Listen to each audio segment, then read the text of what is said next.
গণমাধ্যম কর্মীদের সাথে মালিকপক্ষের দাসসুলভ আচরণ করার কোনো সুযোগ নেই। সাংবাদিকদের মধ্যে যে হতাশা কাজ করছে তা দূর করতে হবে বলে মন্তব্য করেন তথ্য উপদেষ্টা নাহিদ ইসলাম। দুপুরে প্রেস ক্লাবে সংবাদ মাধ্যমের সংস্কার নিয়ে মুক্ত আলোচনায় এসব কথা বলেন তিনি।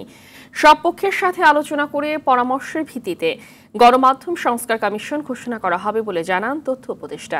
মাহিন আরাফাতের রিপোর্ট। জুলাই বিপ্লব বা গণহত্যা সাংবাদিকদের জন্য বড় কেস স্টাডি। এই অভ্যুত্থানে গণমাধ্যমের কি ভূমিকা ছিল তা নিবিড়ভাবে পর্যালোচনা করা উচিত বলে মনে করেন তথ্য উপদেষ্টা নাহিদ ইসলাম। কতটুকু পেশাদারিত্বের সাথে তথ্য উপদেষ্টা বলেন, সাংবাদিকরা কেন পেশাদারিত্বের সাথে কাজ করতে পারে না তা পর্যালোচনা করা হচ্ছে। রাষ্ট্রের পক্ষ থেকে অনেক ধরনের আইন কানুন বাধা নিষেধ নীতিমালা থাকে। সাংবাদিকতাকে এক ধরনের বেড়াজালে আবদ্ধ করে রাখার চেষ্টা থাকে। অর্থনৈতিকভাবে সাংবাদিকতাকে বা গণমাধ্যমকে নানাভাবে বাধা প্রদান করা হয়। যদি পেশাদারিত্বের কথা বলি, সেই ধরনের পেশাদারিত্বের চর্চার কালচার আমাদের দেশে অনুপস্থিত এবং আমরা সেই যে মিডিয়া লিটারেসি সেটিও আমাদের মধ্যে গড়ে ওঠেনি।